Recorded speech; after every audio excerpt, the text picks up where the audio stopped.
So Club Penguin originally launched in 2005, and it was made by a small studio called New Horizon Interactive. Creators Lance Priebe and Lane Merrifield wanted to build an online space where kids could safely interact with each other, which was a pretty big deal at the time because early internet games and chat rooms weren't really known for their safety. So the fact that Club Penguin was so focused on heavy moderation and safety was huge. They had active, trained staff with only safe chat options, and a strict, regulated environment that helped parents feel a little better. And it was still social and active, players could chat, make friends in a safe environment. You could also adopt these super cute little creatures named Puffles. You can host parties and you could visit other people's igloos. You can personalize your own igloo and decorate your penguin with some nice clothes. There was also a bunch of engaging, simple, fun games. So there were like mini games, pizza parlor,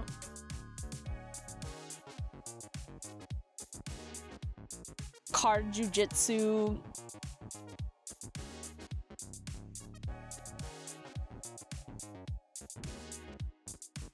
and there's like monthly events and parties that kept everybody engaged. It did offer a paid subscription model, but there were a bunch of free users that still had access to the core game. And the timing of Club Penguin was also perfect because it emerged during the rise of social internet. It wasn't popular instantly, but it experienced this huge rise in 2005 when it became like a dominant, beloved global virtual world. There were constant events, seasonal updates, and new games coming out all the time. That helped keep the game alive. You'd log in and then a huge Halloween event would be happening, or the island would be covered in snow for winter.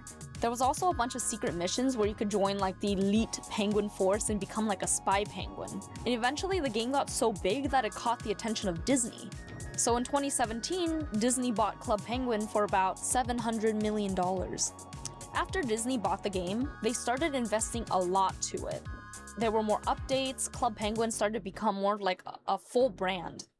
Toys, books, a bunch of different types of merchandise. And for a lot of kids growing up at the time, logging into Club Penguin after school is the normal part of their routine. Club Penguin was doing really well, but the internet itself started to change.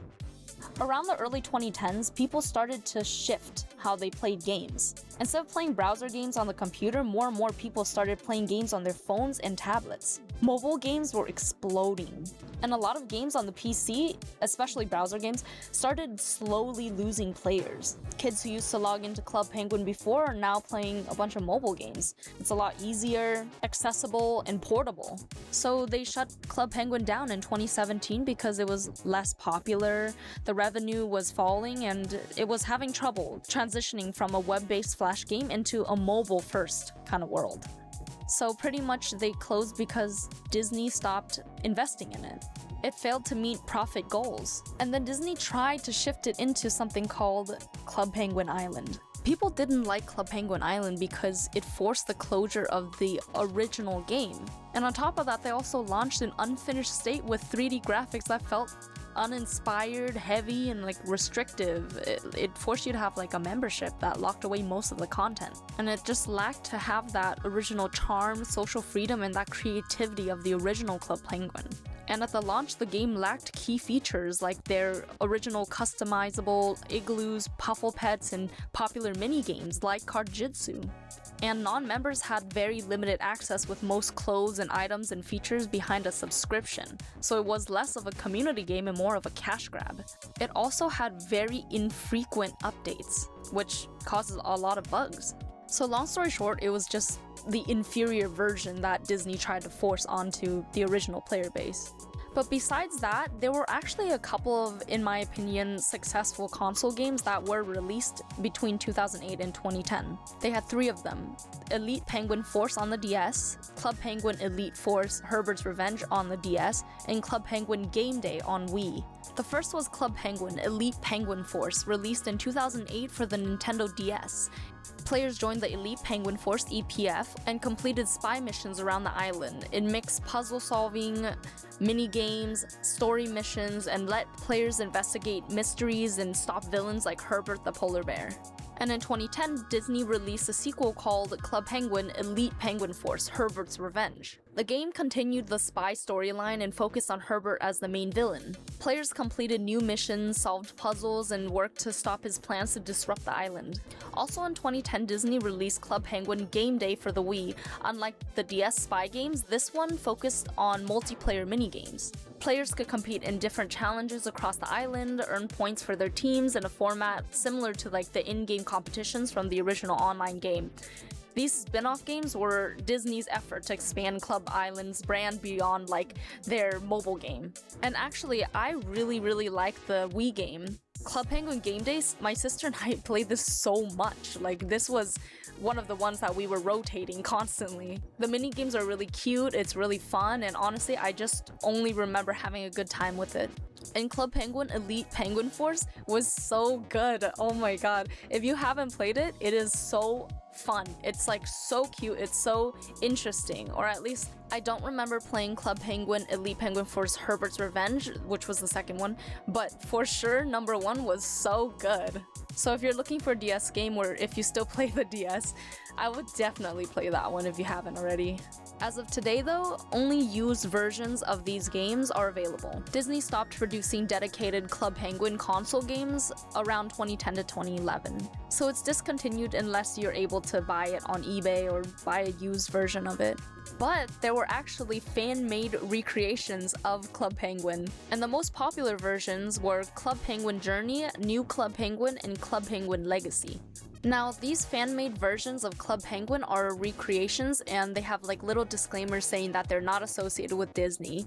And while they're still available to play, a lot of the time they get shut down because of Disney's legal actions. There were issues with illegal copyright infringement and like a lot of safety concerns and like toxic behavior within the communities, and then Disney repeatedly shuts them down because they open up and then they close again. So there's like FAQs and servers that talk about like, oh, this one's open at this time. And I mean, I kind of understand Disney's standpoint because again, they don't have control over these servers, so people might associate certain things and maybe they don't know that it was actually shut down and they're just playing it and they're like, oh my god, what's happening, you know?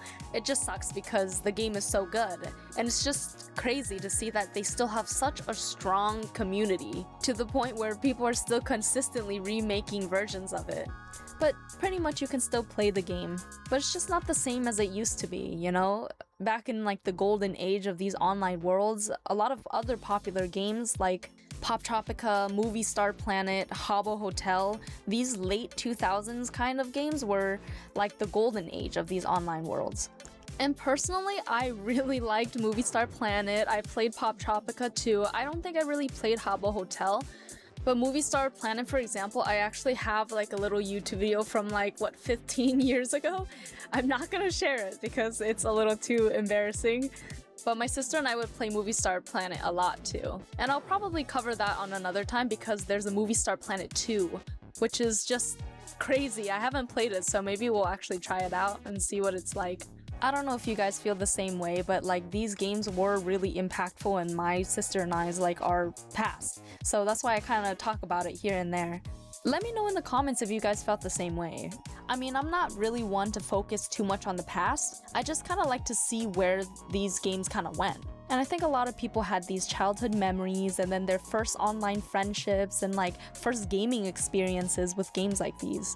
So looking back now, Club Penguin really represented a specific era of the internet. Times felt simpler, browser games were everywhere, kids played on family computers, and then mobile games started to evolve and become more popular. Logging in after school, seeing what events were happening, decorating your little igloo, hanging out in town square, and going to like the disco and stuff. So even though the original game shut down in 2017, the nostalgia around it never really went away. Fans still talk about it, recreate it, remember it as one of like the most iconic online social games of the 2000s. And looking back on it just kind of makes you think about like how the internet used to feel. Let me know your opinion on Club Penguin down in the comments, whether or not you liked it or how memorable it was, how nostalgic, like what kind of feelings does it bring when you think about it.